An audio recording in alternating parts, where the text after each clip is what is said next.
సంవత్సరాల తరబడి ఎన్ని మందులు వాడినా మీ మోకాల నొప్పులు తగ్గట్లేదా? ప్రాణ పెయిన్ క్లినిక్ లో అత్యాధునిక చికిత్స. ప్రస్తుతం సోషల్ మీడియాలో ఏ చిన్న వార్త వచ్చినా సంచలనంగానే మారింది.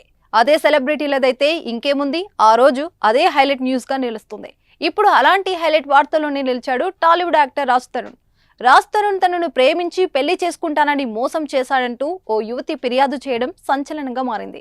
ఇప్పటికీ విజయాలు లేక కెరీర్ లో ఇబ్బంది పడుతున్న రాజ్ తరుణ్ మరో వివాదంలో చిక్కుకున్నారు. పర్సనల్ లైఫ్ లోనూ ఒడిదొడుకులు ఎదుర్కొంటున్నాడు. తనను పెళ్లి చేసుకుంటానని చెప్పి రాజ్ తరుణ్ మోసం చేశాడని లావణ్య అనే యువతి నార్సింగ్ పోలీస్ స్టేషన్ లో ఫిర్యాదు చేసింది. 11 ఏళ్లుగా తాను రాజ్ తరుణ్ రిలేషన్ లో ఉన్నట్లు ఫిర్యాదులో పేర్కొంది. తామిద్దరం గుడిలో రహస్యంగా పెళ్లి కూడా చేసుకున్నట్లు చెప్తుంది. ఓ హీరోయిన్ తో అఫైర్ పెట్టుకొని తనను వదిలేశాడని ఆరోపిస్తుంది. రాజ్ తరుణ్ వదిలేయాలని లేదంటే చంపేస్తామని బెదిరిస్తున్నారని ఆమె కంప్లైంట్ లో రాయడం కీలకంగా మారింది. అదే కాకుండా తనను అన్యాయంగా డ్రగ్స్ కేసులో ఇరికించారని, 45 రోజులు జైల్లో ఉంచారని, కనీసం రాజ్ తరుణ్ తనను పట్టించుకోలేదని ఆవేదన వ్యక్తం చేస్తుంది.